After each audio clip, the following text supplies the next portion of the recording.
ابھی آپ نے سنا کہ طاغوت شیطانوں کو بھی کہتے ہیں، کافروں کے جو سردار ہیں، جو روب و دبدبے کے ذریعے اسلام کو روکنے کی کوشش کرتے ہیں، وہ بھی طاغوت ہیں۔ اسی طرح وہ رسم و رواج، وہ تہذیب، وہ تمدن، وہ معاشرے کی کیفیات کہ جو حق پر عمل کرنے سے روکے، وہ سارے طاغوت ہیں۔ تو اب ایک طاغوت کا ذکر ہے، یعنی نمرود کا ذکر ہے، جس نے حضرت ابراہیم علیہ الصلوۃ والسلام سے جھگڑا کیا۔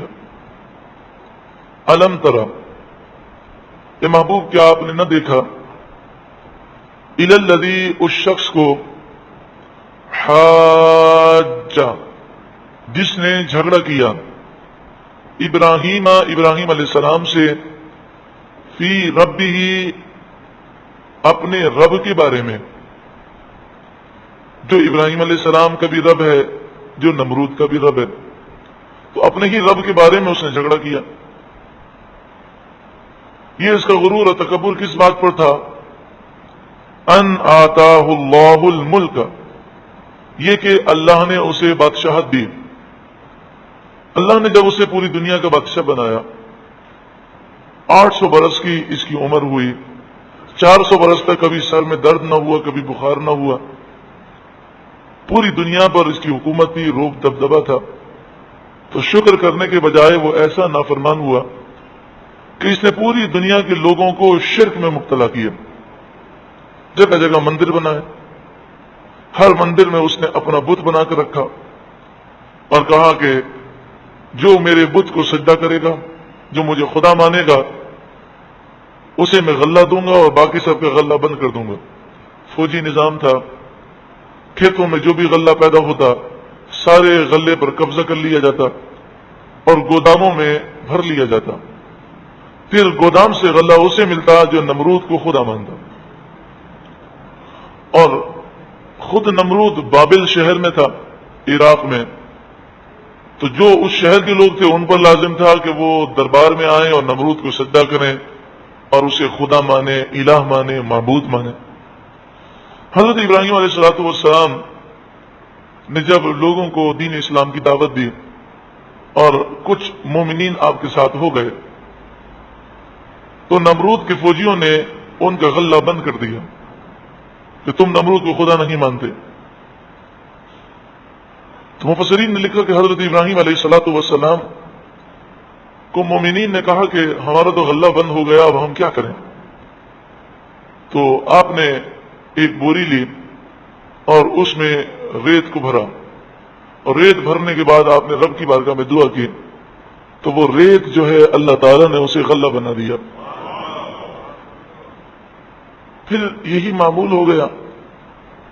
تو نمرود کے جو ساتھی تھے، جو فوجی تھے، انہوں نے دیکھا کہ اس طریقے سے حضرت ابراہیم علیہ السلام کو روکا نہیں جا سکتا اور اسلام پھیلتا جا رہا ہے۔ تو حضرت ابراہیم علیہ الصلوۃ والسلام کو نمرود نے اپنے دربار میں بلایا اور کہنے لگا کہ میں آپ کا رب ہوں، خدا ہوں، الہ ہوں، معبود ہوں، تو آپ مجھے چھوڑ کر کس کو خدا بنا بیٹھے ہیں؟ تو آپ نے فرمایا کہ اے نمرود بادشاہ، یہ بتاؤ کہ جب تم بالکل چھوٹے تھے اور پیدا ہوئے تھے تو اس وقت تمہاری پرورش کون کر رہا تھا؟ کیا تم خدا تھے؟ تو یہ لاجواب ہو گیا۔ آپ نے فرمایا یہ بتاؤ تمہارے باپ داداؤں کا پالنے والا کون ہے؟ تو نمرود دل میں تو یہ سمجھتا تھا کہ اللہ وحدہ لا شریک ہے، اور یہ جانتا تھا کہ میں خدا نہیں ہوں، لیکن دنیا کی محبت کے غرور کی وجہ سے، دولت کے غرور کی وجہ سے مبتلا تھا۔ تو جب یہ لاجواب ہو گیا تو یہ کہنے لگا کہ اچھا اللہ آپ کا رب ہے، تو بتاؤ کہ آپ کا رب کیا کر سکتا ہے؟ تو آپ نے فرمایا میرا رب زندہ کرتا ہے اور مارتا ہے۔ اذ قال ابراہیم، یاد کرو جب ابراہیم علیہ السلام نے فرمایا ربی الذی، میرا وہ رب ہے، یحیی، وہ زندہ کرتا ہے، ویمیت، اور وہی مارتا ہے، وہی مارے گا، زندگی موت اسی کے دست قدرت میں ہے۔ قال انا احیی و امیت، وہ بولا انا، میں، احیی، زندہ کرتا ہوں، وہ امیت اور میں مارتا ہوں. اس نے کہنے لگا یہ کام تو میں بھی کرتا ہوں. پھر اس نے کیا کیا کہ 2 قیدیوں کو بلایا. ایک قیدی وہ تھا کہ جس کے لیے سزائے موت کا حکم جاری ہو چکا تھا، اس کو اس نے آزاد کر دیا اور کہنے لگا دیکھو یہ مرنے والا تھا، میں نے اس کو زندہ کر دیا. کتنا نادان ہے، وہ تو پہلے سے ہی زندہ تھا، تو زندہ تو نہیں کیا، مارنے کے بعد زندہ کرتا تو پھر اس کا دعویٰ دیکھا جاتا. لیکن اس نے تو زندہ آدمی کو جیل خانے سے نکالا اور باہر کر دیا اور کہا دیکھو میں نے ایک مرنے والے کو زندہ کر دیا. اور ایک شخص وہ تھا کہ جس کی چھٹی ہو گئی تھی اور وہ جیل سے بری ہو کر جانے لگا تھا، اس کو بلایا اور اس کی گردن اڑا دی اور کہنے لگا دیکھو ایک زندہ تھا، میں نے اس کو مار دیا. حضرت ابراہیم علیہ الصلوۃ والسلام چاہتے تو اسے یہ بتاتے کہ میری جو دلیل ہے اور میرا جو دعویٰ ہے، اس دعوے پر جو میں نے دلیل دی ہے اس دلیل کو تم سمجھے نہیں ہو. چلو تم نے اس کو مار دیا ہے نا، اب اس میں روح ڈال کے دکھاؤ. لیکن آپ نے یہ مناسب نہ سمجھا. آپ نے خیال کیا کہ یہ بے عقل آدمی ہے تو آسان، اس سے آسان میں دلیل دوں. یہ بھی ایک مناظرے کا انداز ہے کہ جب ایک دلیل سامنے والے کو سمجھ میں نہ آئے، وہ نادان ہو، تو اسی دلیل پر اڑنے کے بجائے اس سے آسان دلیل پیش کر دی جائے. قال ابراہیم علیہ السلام نے فرمایا. بعض لوگ کہتے ہیں مناظرہ کرنا کفر ہے. مناظرہ کرنا کفر نہیں ہے. مناظرہ کرنا یہ تو قرآن سے ثابت ہے. لیکن مناظرے کا انداز کیا ہونا چاہیے کہ مناظرے کا مقصد یہ ہو کہ سامنے والے کو ہدایت مجھے دینی ہے اور اسے ہدایت مل جائے، یہی میری کامیابی ہے. مناظرے کرنے والے کو یہ نیت نہیں کرنی چاہیے کہ جو سامنے والا ہے وہ ہار جائے اور ذلیل ہو جائے اور کفر پر جمع رہے. یہ نیت نہیں ہونی چاہیے. نیت یہ ہو کہ سامنے والا وہ ہدایت کو دیکھ کر ایمان لے آئے اور میرا مقصد صرف حق بات کو پہنچانا ہے، اور اس میں جتنا ہو سکے انداز جو ہے وہ شائستہ ہونا چاہیے. قال ابراہیم علیہ السلام نے فرمایا فإن اللہ، بے شک اللہ تعالی، یأتی بالشمس، سورج کو نکالتا ہے، من المشرق، مشرق سے. اگر آپ سمجھتے ہیں کہ آپ خدا ہیں، فأتی بہا من المغرب، تو آپ مغرب سے اسے نکال دیجیے. فبہت الذی کفر، بوہیتا کے معنی ہوش اڑ گئے، تو کافر کے ہوش اڑ گئے، اس کے پاس کوئی جواب نہ تھا. کیونکہ اگر یہ کہتا کہ یہ سورج تو میں مشرق سے نکالتا ہوں، تو پھر اس سے ایک سوال یہ ہوتا کہ تیرے پیدا ہونے سے پہلے سورج کہاں سے نکلتا تھا. اور اگر وہ یہ کہتا کہ سورج تو میں مشرق سے نکالتا ہوں، اگر اللہ رب ہے تو آپ اس سے کہیے کہ وہ مغرب سے نکال دے.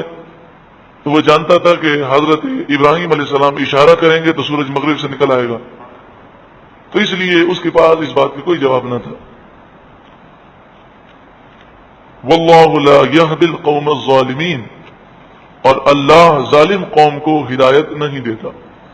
پھر نمرود نے حضرت ابراہیم علیہ السلام کو آگ میں ڈالا، وہ آگ گلزار ہو گئی. پھر ابراہیم علیہ السلام عراق کو چھوڑ کر ملک شام کی طرف آپ تشریف لے گئے، اور قوم نمرود پر اللہ تعالیٰ نے مچھروں کا عذاب بھیجا. ساری قوم مچھروں سے ہلاک ہوئی. یہ مچھر ان کے جسم کی کھال اور ان کے جسم کے گوشت کو کھا گئے اور انہوں نے انہیں ہلاک کر دیا. مفسرین فرماتے ہیں کہ ایک مچھر ایسا تھا کہ جو وہ ناک کے ذریعے نمرود کے دماغ کے اندر جا کر بیٹھ گیا، اور بعض مفسرین نے فرمایا کہ اس مچھر کی عمر 400 برس ہوئی. 400 برس تک وہ نمرود کے دماغ میں بیٹھا رہا. بس اس کے ملک کا زوال شروع ہوا اور کئی ممالک اس سے چھینتے گئے، دوسرے لوگ قابض ہوتے گئے، اور یہ ایسا مریض بن گیا کہ ہر وقت اس کے سر میں درد رہتا تھا، اور جب مچھر ڈنگ مارتا تو یہ چیخ و پکار کر دیتا. ہر قسم کے اس نے علاج کرائے، لیکن وہ تو اللہ کا عذاب تھا. جب انسان ہر قسم کے علاج سے عاجز آ جاتا ہے تو پھر جو انسان کو کوئی مشورہ دیتے اس پر عمل کرنا شروع کر دیتا. تو اس نے کیا کیا کہ جیسے ہی جب مچھر اسے ڈنک مارتا، سر میں درد ہوتا، تو لکڑی کے تختے کو اپنے سر پر مارتا تو اس سے مچھر تھوڑی دیر کے لیے رک جاتا، تو اس سے راحت ملتی۔ تو ایک جوان اس نے مقرر کیا کہ جو ہر وقت تختہ لے کر اس کے دربار میں اس کے برابر، اور جیسے ہی مچھر ڈنگ مارنا شروع کرتا اور تکلیف بڑھ جاتی تو وہ اسے چیخ کر اشارہ کرتا اور وہ اس کے سر کو پیٹنا شروع کر دیتا۔ خدا ہونے کا جو دعویٰ کرے اسی طرح وہ ذلیل اور رسوا ہوتا ہے۔ جو اپنے مال و دولت پر غرور کرے، تکبر کرے، اس کا یہی حال ہوتا ہے۔ بعض مفسرین نے تو بڑی عجیب و غریب بات لکھی، سنتے ہیں تو ہنسی آتی ہے، مگر یہ کوئی بعید بات نہیں ہے، ظالموں کے ایسے ہی انجام ہوتے ہیں۔ بعض مفسرین نے فرمایا کہ جب کوئی شخص اس کے پاس آتا تو اس کا دربار کا یہ قانون تھا کہ وہ آ کر اسے سجدہ کرے۔ ایک دن ایک شخص آیا اور اسے سجدہ کرنے لگا تو مچھر نے اسے بڑی زور سے ڈنک مارے تو یہ بڑا تکلیف میں اچھلنے کودنے لگا۔ تو اس نے کہا میرے سر پہ کچھ مارو کچھ مارو، تو کوئی چیز نظر نہ آئی۔ تو جو اس کے دربار میں آدمی آیا تھا اس نے اجازت طلب کی، اگر آپ کہیں تو میں جوتا مار دوں، تو اس نے کہا جوتا مارو۔ جب اس نے جوتا مارا تو مچھر کافی دیر کے لیے وہ رک گیا، تو مجبور ہو کر اس نے یہ قانون بنا دیا کہ اب جو آئے گا تو مجھے خدا سمجھ کر سجدہ بعد میں کرے، پہلے میرے سر پر جوتا مارے۔ اور سینکڑوں برس تک لوگ اس کے سروں پر جوتے مارتے رہے اور باہر نکل کے لوگ ہنستے تھے، لیکن یہ اتنا مچھر کے ڈنک مارنے سے پریشان تھا کہ یہ جوتے کھاتا تھا۔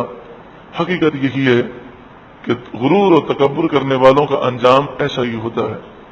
اللہ رب العالمین نور قرآن سے ہم سب کو روشن و منور فرمائے، اور اس واقعے میں جو بہت بڑی نصیحت ہے کہ غریب آدمی نے کبھی بھی خدا ہونے کا دعویٰ نہیں کیا۔ اگر نمرود بھوکا ہوتا، جھوپڑی میں رہتا، تو کبھی خدا ہونے کا دعویٰ نہ کرتا۔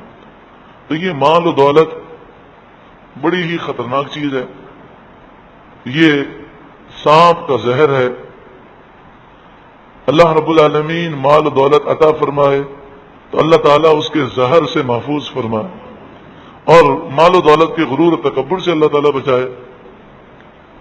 اچھا مال تو وہ ہے کہ انسان حلال ذریعے سے کمائے، حلال میں خرچ کرے، فکر مال و دولت کی نہ ہو، فکر آخرت کی ہوں، اور وہ غرور و تکبر اپنے دل میں محسوس نہ کرے، سادگی سے زندگی بسر کرے، اور خوب دین اسلام کے لیے مال خرچ کرے، دین اسلام کی ترقی کے لیے، دین کی ترویج و اشاعت کے لیے، غریبوں کی مدد کے لیے۔ یقیناً وہ مال ایسا مال ہے کہ وہ دنیاوی مال نہیں بلکہ آخرت کے لیے ذخیرہ ہے۔ اللہ رب العالمین ہمیں بھی ایسا مال عطا فرمائے، اور اللہ تعالیٰ اس مال سے محفوظ فرمائے کہ جو انسان کو نمازوں سے دور کر دے، جو انسان کو رب کی معرفت سے دور کر دے۔ ارشاد فرمایا او یا کالذی، جیسے وہ شخص مرہ جو گزرے علی قریۃ، ایک بستی کے پاس سے، وہی خاویۃ، اس حال میں کہ وہ بستی خاویۃ گری ہوئی تھی، علی عروشہا، اپنی چھتوں پر۔ یہاں گزرنے والے شخص سے مراد کون ہے؟ مفسرین کے مختلف اقوال ہیں، لیکن زیادہ مشہور و معروف قول کہ جو صحابہ کرام اور تابعین سے مروی ہے وہ یہ ہے کہ یہاں حضرت عزیر علیہ الصلاۃ والسلام مراد ہیں۔ حضرت عزیر علیہ الصلاۃ والسلام کا یہ واقعہ حضرت عیسیٰ علیہ الصلاۃ والسلام کی آمد سے تقریباً 600 سال پہلے کا ہے، 586 قبل مسیح، 586 قبل مسیح۔ حضرت عیسیٰ علیہ السلام کی آمد سے تقریباً 600 سال قبل یہ واقعہ ہوا۔ بخت نصر ایک ظالم بادشاہ تھا، اس نے بنی اسرائیل پر ظلم کیا اور بیت المقدس، مسجد اقصی کو، بیت المقدس کو، اس فلسطین کی سرزمین کو اس نے ویران کر دیا۔ اب حضرت عزیر علیہ الصلاۃ والسلام کا گزر جب اس بستی سے ہوا تو آپ نے بڑے افسوس کا اظہار کیا. آپ نے دیکھا کہ وہ بستی چھتوں پر گری ہوئی ہے، یعنی پہلے چھت گری، پھر ان کے اوپر دیواریں آ گریں، مکانات بالکل خالی ہیں، کوئی رہنے والا نہیں. اور عالم یہ ہے کہ درخت موجود ہیں، باغات موجود ہیں، کھیت موجود ہیں، لیکن کوئی کھانے والا موجود نہیں. آپ کافی رنجیدہ ہوئے. قال، وہ بولے، انا، کیوں کر، یحیی، زندہ کرے گا، ہادہ اللہ، اس بستی کو اللہ، بعد موتہا، اس کی موت کے بعد. یہاں موت سے مراد ہے ویرانی، اور زندہ کرنے سے مراد ہے آبادی. یعنی آپ نے حسنات کہا کہ اللہ تبارک و تعالی اس بستی کو جو کہ ویران ہو چکی ہے کب آباد فرمائے گا، کیونکہ وہ اس طرح اجڑ گئی تھی کہ آباد ہونے کے کوئی امکانات نظر نہیں آتے تھے. اللہ تعالیٰ کی قدرت پر کوئی اعتراض نہ تھا، لیکن اللہ تعالیٰ کب اپنی رحمت کا ظہور فرمائے گا یہ ایک سوال تھا کہ جسے وہ اپنی آنکھوں سے دیکھنا چاہتے تھے. آپ دراز گوش پر سوار تھے. دراز مانے لمبے، گوش مانے کان. وہ جانور جس کے کان لمبے ہوتے ہیں اسے دراز گوش کہتے ہیں، جیسے خچر ہے، گدھا ہے. تو آپ اپنے دراز گوش پر سوار تھے. ایک برتن تھا آپ کے پاس جس میں کھجوریں تھیں، اور ایک پیالہ تھا جس میں انگور کا رس تھا. آپ ایک درخت کے نیچے آرام کرنے کے لیے لیٹے، کھجور کا پیالہ، کھجور کا برتن اور انگور کے رس والا پیالہ اپنے پاس رکھا، اور گدھے کو آپ نے قریب میں کھڑا کر دیا، باندھ دیا، اور آپ آرام فرمانے لگے. جب آپ سوئے تو آپ کی روح کو قبض کر لیا گیا، آپ کا انتقال ہو گیا. فَأَمَاتَهُ اللَّهُ، تو اللہ تعالیٰ نے انہیں موت دی. 100 عام، 100 برس. 100 مانے 100، عامن مانے برس.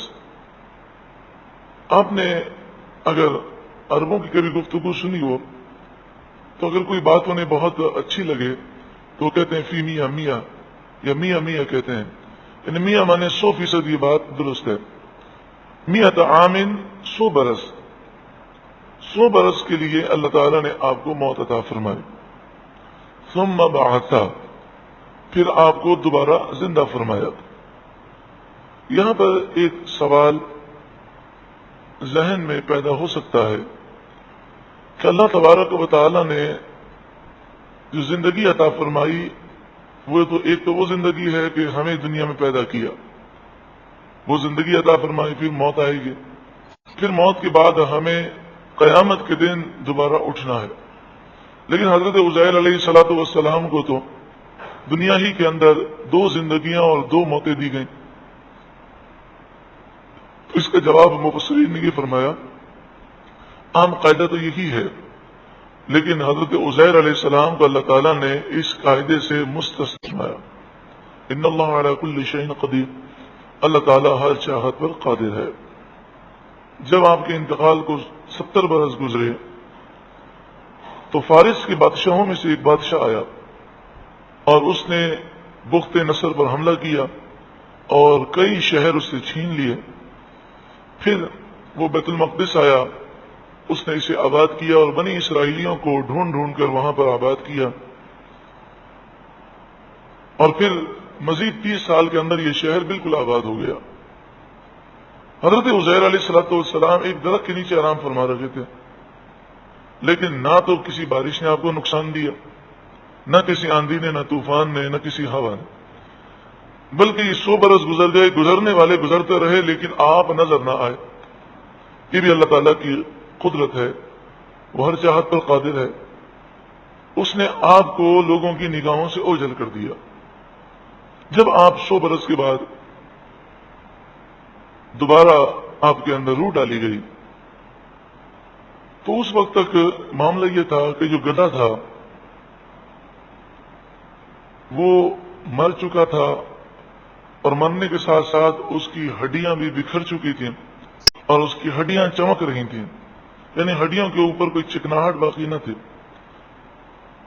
سب سے پہلے آپ کی آنکھ میں جان ڈالی گئی، آپ کی آنکھیں کھلی اور آپ آنکھیں کھول کر اپنے جسم کے منظر کو دیکھ رہے تھے کہ اس میں جان ڈالی گئی۔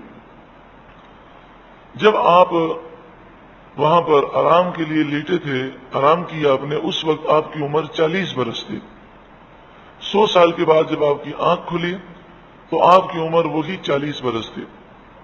بعض مفسرین نے یہ ضرور لکھا ہے کہ 100 سال کے بعد جب آپ اٹھے تو آپ کے بال وہ سفید ہو گئے تھے، یعنی سر اور داڑھی شریف کے بال سفید تھے، مگر عمر جو ہے وہ 40 سال تھی۔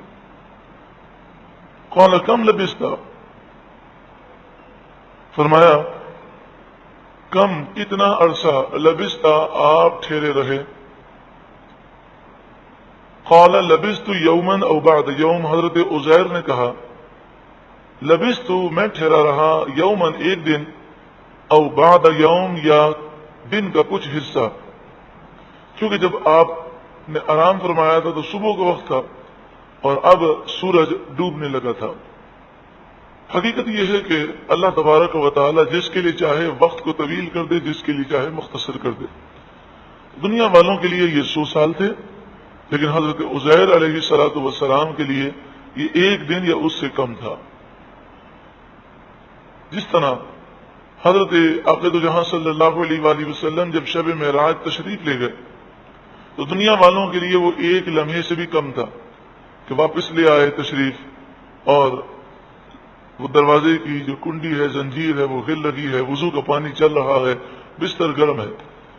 لیکن آپ کتنا عرصہ شب معراج میں رہے تو بعض محققین کے نزدیک 18 برس آپ نے مشاہدہ فرمایا، 18 برس۔ تو اللہ تعالیٰ جس کے لیے چاہے وقت کو طویل فرما دے۔ اسی طرح آپ اکثر یہ سنتے ہیں کہ کوئی چیز عمر میں اضافہ نہیں کر سکتی، ہاں نیکی عمر میں اضافہ کر دیتی ہے۔ ماں باپ کے ساتھ اچھا سلوک کرنا، رشتہ داروں کے ساتھ اچھا سلوک کرنا، یہ عمر میں اضافہ کر دیتا ہے۔ تو سوال یہ ہے کہ جو موت لکھی ہے وہ تو اسی ٹائم پر آئے گی۔ کوئی دنیا میں آیا اور اس کی زندگی اگر 60 برس لکھی ہے تو جو ٹائم موت کا لکھا ہے اسی ٹائم پر موت آئے گی، ایک لمحہ بھی تاخیر تو نہیں ہونی۔ تو اب یہ عمر میں اضافہ کیسے ہوگا؟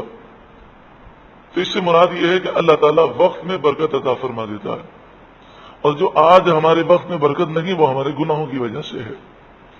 بعض بزرگان دین کے لیے وقت میں اتنی برکت ہو جاتی کہ وہ ان کے لیے ایک ایک رات 3 دنوں سے بڑی ہوتی، جیسے حضرت امام اعظم ابو حنیفہ رضی اللہ تعالیٰ عنہ، آپ رمضان المبارک میں ایک قرآن پاک دن کے وقت ختم فرماتے، ایک رات کو ختم فرماتے، اور ایک تراویح میں ختم فرماتے، 61 قرآن پاک آپ ختم فرماتے۔ شرعی تو حکم یہ ہے کہ 3 دن سے کم وقت میں قرآن ختم نہ کیا جائے۔ تو علماء نے، محققین نے اس کی وجہ یہ بیان کی کہ نیکی کی برکت سے اللہ نے آپ کی رات میں اتنی وسعتیں عطا فرما دی کہ وہ عام لوگوں کے لیے ایک رات ہوتی اور آپ کے لیے وہ ایک رات 3 دنوں سے زائد ہوتی۔ اسی طرح حضرت علی رضی اللہ تعالیٰ عنہ جب آپ اپنا ایک پاؤں گھوڑے کی ایک زین میں رکھتے، یعنی پاؤں رکھنے کی جو جگہ ہوتی ہے رکاب، اس میں ایک پاؤں رکھتے اور دوسرا پاؤں جب رکھتے تو اتنی دیر میں پورا قرآن ختم فرما لیتے۔ تو اتنا دیر تو ممکن ہی نہیں، آپ تو سورہ فاتحہ بھی ہم نہیں پڑھ سکتے۔ تو یہ آپ کی کرامت تھی کہ اللہ نے آپ کے لیے وقت کو وسیع کر دیا۔ اعلیٰ حضرت امام اہل سنت امام احمد رضا علیہ الرحمہ، آپ ملفوظات شریف میں فرماتے ہیں کہ حضرت شہاب الدین سہروردی علیہ رحمہ، ان کے صاحبزادی کا بیان ہے کہ مکہ شریف میں میری ملاقات ایک بزرگ سے ہوئی تو انہوں نے میرے والد کو سلام کہا۔ میرے والد بھی حج پر وہ تشریف فرما تھے تو میں نے انہیں سلام کیا، یعنی میں نے کہا کہ فلاں مغربی بزرگ ہیں انہوں نے آپ کو سلام کہا ہے۔ تو لوگ آپ کی مجلس میں اس اللہ کے ولی کی تعریفیں کرنے لگے، تو کسی نے کہا کہ ان کے بارے میں مشہور ہے کہ یہ جب خانہ کعبہ کا طواف کرتے ہیں، حجر اسود کا بوسہ لیتے ہیں، تو یہ قرآن پڑھنا شروع کرتے ہیں، اور جب خانہ کعبہ کے دروازے پر پہنچتے ہیں تو قرآن مکمل ہو جاتا ہے، یعنی 4 قدم کے اندر قرآن پورا کرتے ہیں۔ تو لوگوں نے اعتراض کیا اور کہا کہ یہ بات عقل میں نہیں آتی، ایسا کیسے ہو سکتا ہے؟ تو حضرت شیخ شہاب الدین سہروردی علیہ رحمہ نے خاموشی اختیار فرمائی۔ آپ نے خیال کیا کہ یہ لوگ ناسمجھ ہیں، ان کے سامنے یہ گہرائی کی باتیں کیسے کی جائیں۔ ایک شخص وہ کھڑا ہو گیا اور کہنے لگا، حضرت میں نے کرامت سنی تھی تو میری سمجھ میں نہیں آتی تھی بات۔ اتفاق ایسا ہوا، قدرت نے ایسا اپنا کرشمہ دکھایا کہ میں طواف کر رہا تھا، میں حجر اسود پر پہنچا تو یہ میرے آگے تھے، تو میں نے اور انہوں نے ایک ہی ساتھ استلام کیا حجر اسود کا۔ انہوں نے قرآن پڑھنا شروع کیا، میں سننے لگا، وہ الحمد سے پڑھنے لگے اور اتنا آہستہ آہستہ قرآن پڑھ رہے تھے کہ اتنا آہستہ قرآن پڑھتے ہوئے میں نے کسی قاری کو نہیں دیکھا۔ کہتے یہاں تک کہ پڑھتے پڑھتے یہ سورۃ الناس تک پہنچے، پورا قرآن ختم ہوا، اور میں نے جب نگاہ اٹھا کر دیکھا تو ہم خانہ کعبہ کے دروازے تک پہنچے تھے۔ تو ان کے ساتھ لگنے کی وجہ سے میرے لیے بھی اللہ تعالیٰ نے وقت میں وسعت عطا فرما دی۔ تو اس موقع پر شیخ شہاب الدین سہروردی نے تصدیق فرمائی اور فرمایا بات یہ ہے کہ اللہ تعالیٰ نیکی کی وجہ سے نیک بندوں کے وقت میں ایسی برکت عطا فرما دیتا ہے۔ لیکن حضرت رابعہ بصریہ پورے دن میں 1000 رکعت نوافل پڑھتی تھی، اور امام زین العابدین کے بارے میں 1200 رکعت نوافل پڑھتے تھے۔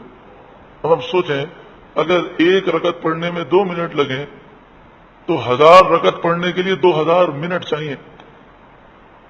تو ہم اپنے اوپر قیاس کریں تو سمجھ میں نہیں آتی یہ بات۔ یہ تو کرامتیں ہیں کہ اللہ تعالیٰ نے ان کی نیکی کی وجہ سے ان کے وقت میں برکتیں عطا فرما۔ اور اسی طرح جیسے حدیث پاک میں ہے کہ گناہ کرنے سے، ماں باپ کو ستانے سے، رشتہ داروں کے حقوق پامال کرنے سے عمر میں برکت ختم ہو جاتی ہے، عمر گھٹ جاتی ہے۔ تو جہاں حدیث میں ہے کہ عمر گھٹ جاتی ہے تو اس سے مراد ہے برکت ختم ہو جاتی ہے۔ تو یہاں پر آپ کے لیے وقت کو مختصر کیا گیا۔ جس طرح کل بروز قیامت 50,000 سالہ ایک دن اللہ کے مقبول بندوں کے لیے ایسا ہوگا جیسے ایک فرض نماز میں دیر لگتی ہے، انہیں وقت گزرنے کا بالکل احساس نہ ہوگا۔ ان کے لیے 50,000 سالہ دن وہ 4 منٹ 5 منٹ جتنا ہوگا۔ قال لبثت یوما او بعد یوم، آپ نے فرمایا میں ٹھہرا رہا ایک دن بلکہ اس سے بھی کم۔ قال بل لبثت 100 عام، اللہ تعالیٰ نے فرمایا بلکہ آپ ٹھہرے رہے 100 عام 100 برس۔ فانظر، تو آپ دیکھیں، الی طعامک، اپنے کھانے کی چیز کو، وشرابک، اور اپنے پینے کی چیز کو، لم یتسنى، اب تک وہ بدبو بھی نہ لایا۔ 100 برس گزر گئے، نہ تو انگور کے رس میں بدبو ہوئی اور نہ ہی کھجوریں خراب ہوئیں۔ حالانکہ کھانا ایک ایسی چیز ہے کہ جو جلدی خراب ہوتا ہے، اور جانور ایک ایسی چیز ہے کہ جو کافی عرصے تک زندہ رہ سکتا ہے۔ تو گدھے کی تو ہڈیاں ریزہ ریزہ ہو گئیں، اس پر 100 سال گزرنے کا اثر تھا۔ اور کھانے پر حضرت عزیر علیہ السلام کی قول کی تصدیق تھی کہ کھانے پر 1 دن سے بھی کم عرصہ گزرا تھا۔ یعنی دونوں لوگوں کے مطابق جو 100 سال گزرے ہیں وہ گدھے پر بھی گزرے، اور حضرت عزیر پر جو 1 دن سے کم وقت گزرا تو کھانے پر بھی اتنا ہی وقت گزرا۔ لم یتسنى، ابھی تک وہ بدبو نہ لایا۔ وانظر الی حمارک، حمار مانے گدھا، اور آپ دیکھیں اپنے گدھے کو۔ وَلِنَجْعَلَكَ آیَةً لِلنَّاسِ، یہ سب کچھ اس لیے کیا گیا تاکہ ہم آپ کو لوگوں کے لیے نشانی بنائیں۔ وَلِنَجْعَلَكَ، تاکہ ہم بنائیں آپ کو آیَةً لِلنَّاسِ، لوگوں کے لیے نشانی۔ وانظر، اور آپ دیکھیں اِلَى الْعِظَامِ، گدھے کی ہڈیوں کو، عظام ہڈیاں، کیف، کیسے، ننشزها، ہم اٹھاتے ہیں ان ہڈیوں کو، ثم نکسوہا لحمن، پھر ہم پہناتے ہیں لحمن گوشت۔ آپ نے دیکھا کہ ہڈیاں جڑنے لگیں، جو ہڈیاں گل کر سڑ کر ختم ہو گئی تھی وہ پیدا ہوئیں، ہڈیوں کا ڈھانچہ تیار ہوا، اس پر گوشت جو ہے چڑھنے لگا، اس پر کھال بنی، اور وہ گدھا زندہ ہو کر اپنی آواز نکالنے لگا۔ فلما تبین لہ، پھر جب آپ کے لیے یہ ساری باتیں ظاہر ہوئیں، قال اعلم، تو آپ نے فرمایا میں جانتا ہوں۔ یہاں پر علم جو ہے یہ رویت کے معنی میں ہے، یعنی عالموں کا ایک ترجمہ ہوتا ہے میں دیکھتا ہوں، میں دیکھ رہا ہوں۔ قال اعلم ان اللہ علی کل شیء قدیر، آپ نے کہا میں اپنی آنکھوں سے دیکھ رہا ہوں کہ بے شک اللہ تعالی ہر چاہت پر قادر ہے، یعنی اس بات کا مجھے یقین تو ہے، آج میں نے یہ منظر اپنی آنکھوں سے دیکھا ہے۔ بعض مفسرین نے اس کا ترجمہ اس طرح کیا، اعلم ان اللہ علی کل شیء قدیر، میں پہلے ہی سے جانتا ہوں کہ بے شک اللہ تعالی ہر چاہت پر قادر ہے۔ حضرت عزیر علیہ الصلوۃ والسلام اب اپنے گدھے پر دراز گوش پر سوار ہو کر آپ اس بستی میں گئے تو کافی تبدیلیاں آ چکی تھیں۔ آپ ڈھونڈتے ڈھونڈتے اپنے مکان پر پہنچے، مکان پر دستک دی تو اندر سے آواز آئی کہ اندر آ جائیے۔ آپ نے دروازے کو جب دھکا دیا تو کھل گیا، اندر دیکھا تو گھر میں کوئی بھی نہیں، ایک بڑھیا ہے کہ جو اپاہج ہے، وہ چلنے پھرنے سے معذور ہے اور نابینا ہے۔ یہ آپ کی کنیز تھی، جب آپ یہاں سے تشریف لے گئے تھے تو یہ تو بہت چھوٹی عمر کی تھی، لیکن اب بہت زیادہ بوڑھی ہو چکی تھی۔ آپ نے اس سے فرمایا کیا یہ عزیر کا گھر ہے؟ تو وہ کہنے لگی ہاں عزیر کا گھر ہے۔ پھر رونے لگی اور کہنے لگی نہ جانے عزیر کہاں چلے گئے۔ تو آپ نے فرمایا میں عزیر ہوں۔ وہ کہنے لگی آپ عزیر کیسے ہو سکتے ہیں 100 سال کے بعد؟ اگر آپ عزیر ہیں تو آپ دعا کریں، کیونکہ حضرت عزیر تو مستجاب الدعوات تھے کہ اللہ تعالیٰ مجھے آنکھیں عطا فرما دے۔ آپ نے دعا کی تو اللہ تعالیٰ نے اسے آنکھیں عطا فرما دی۔ اب وہ اٹھ نہیں سکتی تھی تو آپ نے اشارہ کیا تو اس کے پاؤں صحیح ہو گئے، اور اس عمر میں وہ جوانوں کی طرح ہو گئی۔ تو اس نے کہا کہ میں تصدیق کرتی ہوں کہ آپ حضرت عزیر ہیں۔ پھر وہ خاتون آپ کو لے کر بنی اسرائیل کے علماء کی مجلس میں آئی۔ وہاں علماء بیٹھے تھے اور حضرت عزیر کے بیٹے جن کی عمر 118 برس تھے، اور آپ کے پوتے بھی تھے جن کی عمر تقریباً 90 سال تھی۔ آپ کے پوتے بھی بوڑھے تھے، آپ کے بیٹے بھی بوڑھے تھے۔ آپ واحد شخصیت ہیں کہ باپ کی عمر 40 سال اور پوتے کی عمر 90 سال اور بیٹے کی عمر 118 سال۔ یہ دنیا کی واحد شخصیت ہے کہ جس میں بیٹے اور پوتے کی عمر وہ باپ سے جو ہے وہ بڑی ہے، اور دادا کی عمر یا باپ کی عمر جو ہے وہ چھوٹی ہے۔ جب اس بڑھیا نے کہا کہ یہ حضرت عزیر ہیں، چونکہ 100 سال کا عرصہ گزر چکا تھا، انہیں شکل یاد نہ رکھی۔ وہ کہنے لگے کہ ہمیں تو اب یاد نہیں ہے کہ یہ حضرت عزیر ہیں یا نہیں۔ ہاں یہ ضرور ہے کہ ہمارے والد، یعنی بیٹے نے کہا کہ ہمارے والد کے دونوں کندھوں کے درمیان سیاہ بالوں کا ایک ہلال تھا، یعنی بالوں کا ایک حلقہ تھا جو چاند کی شکل میں تھا۔ تو جب آپ کے دونوں شانوں کے درمیان دیکھا گیا تو وہ نشانی موجود تھی۔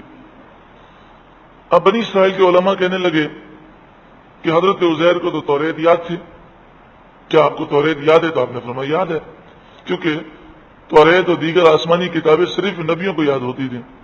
اس زمانے میں کوئی توریت کا نسخہ نہیں تھا، تو لوگوں نے کہا کہ اب آپ جو توریت پڑھے ہم لکھتے ہیں، تو آپ نے لوگوں کو پوری توریت شروع سے لے کر آخر تک لکھوا دی۔ لیکن پھر لوگ کہنے لگے ہمیں کیسے پتہ چلے کہ یہ اصلی توریت ہے اور آپ اللہ کے سچے نبی ہیں، آپ حضرت عزیر ہیں؟ تو ایک شخص نے کہا کہ مجھے یاد آیا کہ میرے والد نے یہ بیان کیا کہ ان کے دادا یا میرے دادا، اس کے متعلق ہے کہ جب بخت نصر نے حملہ کیا تو ان کے پاس توریت کا اصل نسخہ تھا، انہوں نے کسی مقام پر محفوظ کر کے انہوں نے چھپا دیا تھا۔ مجھے وہ جگہ معلوم ہے، وہ شخص گیا اور اس جگہ سے توریت کا اصل نسخہ لے کر آیا، اور جب حضرت عزیر علیہ الصلوۃ والسلام کے لکھائے ہوئے نسخے سے اس کو میچ کیا گیا، اس کو دیکھا گیا، تو ایک حرف کا بھی فرق نہیں تھا۔ حضرت عزیر علیہ الصلوۃ والسلام کے اس معجزے کو اور آپ کی شان کو بیان کرنے کے بعد اب قرآن پاک حضرت ابراہیم علیہ الصلوۃ والسلام کا ایک واقعہ بیان فرماتا ہے۔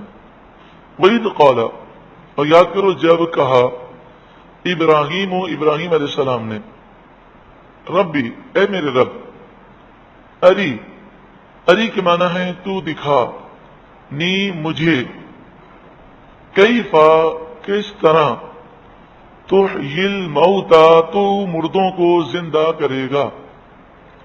حضرت ابراہیم علیہ الصلوۃ والسلام ساحل سمندر سے گزر رہے تھے تو آپ نے یہ منظر دیکھا کہ ایک لاش ہے، وہ پانی میں ڈوبی ہوئی ہے اور اس لاش کو مچھلیاں کھا رہی ہیں۔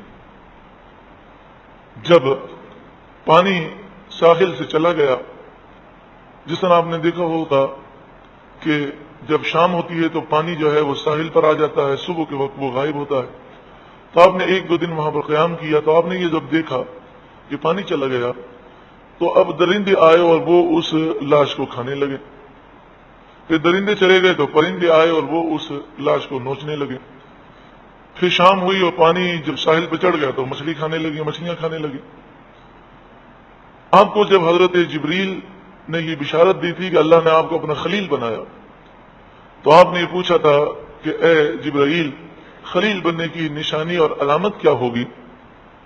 تو جبریل نے عرض کی کہ اللہ تعالیٰ آپ کی دعا سے مردے زندہ فرمائے گا۔ تو وہ بات آپ کے ذہن میں تھی، اور پھر یہ منظر جب آپ نے دیکھا تو آپ کے دل میں ایک خواہش پیدا ہوئی کہ مجھے یقین تو ہے کہ اللہ تعالیٰ جب کل بروز قیامت مردہ زندہ فرمائے گا تو جسم کے اعضاء جہاں جہاں ہوں گے وہیں سے اللہ تبارک و تعالیٰ جمع فرمائے گا اور جسم کو زندہ فرمائے گا۔ تو یہ جو میت ہے، یہ جو لاش ہے، اس کے کچھ اجزاء پرندوں کے پیٹ میں گئے، کچھ درندوں کے پیٹ میں، کچھ مچھلیوں کے پیٹ میں، اور ہڈیاں جو ہیں وہ سمندر میں ہیں۔ تو اللہ تعالیٰ زندہ فرمائے گا، میں یہ منظر اپنی آنکھوں سے دیکھوں۔ اس کو ہم یوں کہہ سکتے ہیں کہ ایک چیز کا ہمیں علم ہے اور ایک چیز کو ہم اپنی آنکھوں سے دیکھتے ہیں، تو آنکھوں سے دیکھنے سے علم مزید پختہ ہو جاتا ہے۔ جب کسی چیز کا علم ہو تو اسے علم الیقین کہتے ہیں، یعنی یقین کا علم ہے، اور جب کسی چیز کو ہم آنکھوں سے دیکھ لیں تو اسے عین الیقین کہتے ہیں، یعنی یقین کو ہم نے اپنی آنکھوں سے دیکھا ہے۔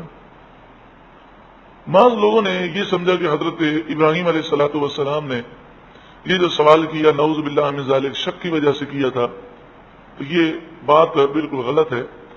ویسے بھی عربی فصاحت و بلاغت کے بھی خلاف ہے، کیونکہ لفظ کیف تحیی الموتا، کیف کی جو عربی میں حیثیت ہے اس کے متعلق علامہ قرطبی علیہ رحمہ فرماتے ہیں وذالک ان الاستفہام بکیف انما هو سوال عن حالت شیء موجود متقرر الوجود عند السائل والمسئول۔ آپ فرماتے ہیں یہاں سوال کیفہ سے ہو رہا ہے، اور کیفہ سے سوال اس چیز کے متعلق کیا جاتا ہے کہ جس چیز کے وجود کا یقین ہو۔ کیفہ کا مطلب یہ ہے کہ اس کی وجود کا تو یقین ہے، اس کے حالات معلوم کرنے ہیں۔ کیف تحیی الموتا، یعنی اے اللہ مجھے اس بات کی یقین ہے کہ ایسا ہوگا، میں یہ حالات اپنی آنکھوں سے دیکھنا چاہتا ہوں۔ جب سوال کیفہ کے اندر یہ بات موجود تھی، پھر اللہ تعالیٰ نے یہ کیوں فرمایا قال اولم تؤمن، کیا آپ کو یقین نہیں ہے؟ حمزہ زبر آمن، کیا اولم تؤمن، کیا آپ یقین نہیں رکھتے؟ یہ سوال پھر اللہ تعالیٰ نے کیوں کیا؟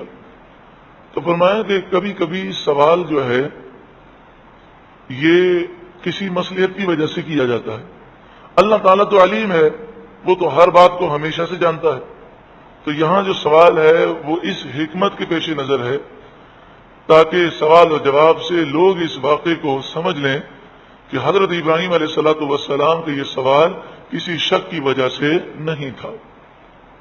قال بلا، ابراہیم علیہ السلام نے عرض کی ہاں کیوں نہیں، مجھے یقین ضرور ہے وَلَكِنْ لِيَطْمَئِنَّ قَلْبِي، ہاں لیکن اس لیے تاکہ میرا دل مطمئن ہو جائے، یعنی میں اسے اپنی آنکھوں سے دیکھوں، میرے دل میں مزید یقین پیدا ہو جائے، میرے دل کو مزید تسکین ہو جائے۔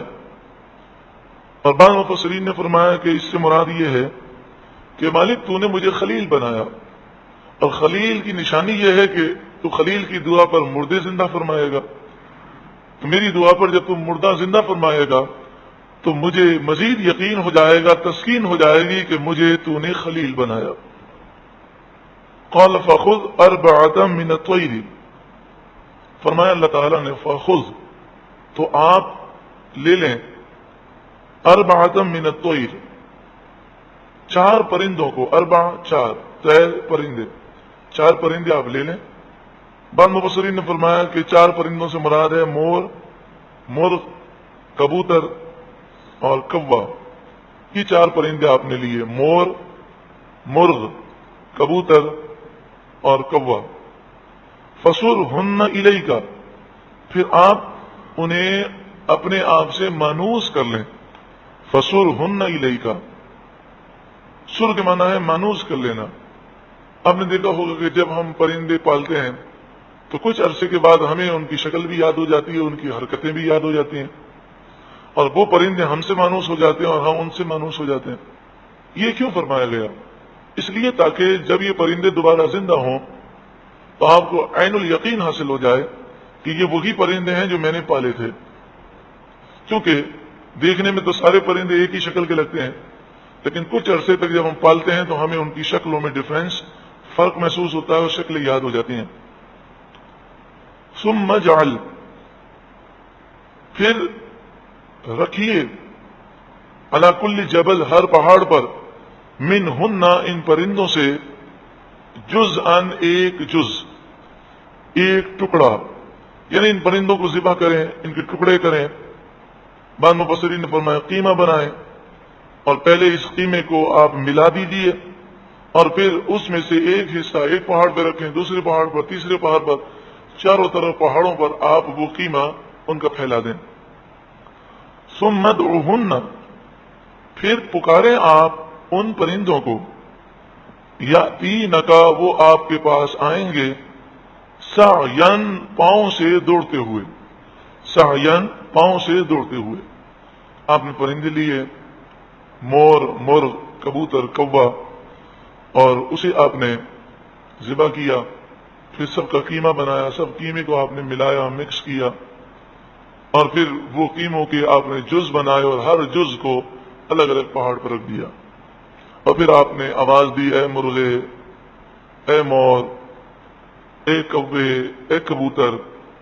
تو آپ کی آواز پر اللہ تبارک و تعالی نے یہ اپنی قدرت کا اظہار فرمایا کہ وہ قیمہ جو ہے وہ اڑنے لگا، اور فضا میں آ کر وہ سارا قیمہ مل گیا، اور پھر ہر پرندے کا قیمہ الگ ہوا، اور پھر پرندے میں سے جس کا قیمہ ہے، پر کا قیمہ بھی ہے، ہڈی کا قیمہ بھی ہے، گوشت کا قیمہ بھی ہے، ہر چیز الگ ہوئی، اور اللہ تبارک و تعالی نے ان تمام پرندوں کو زندہ فرمایا۔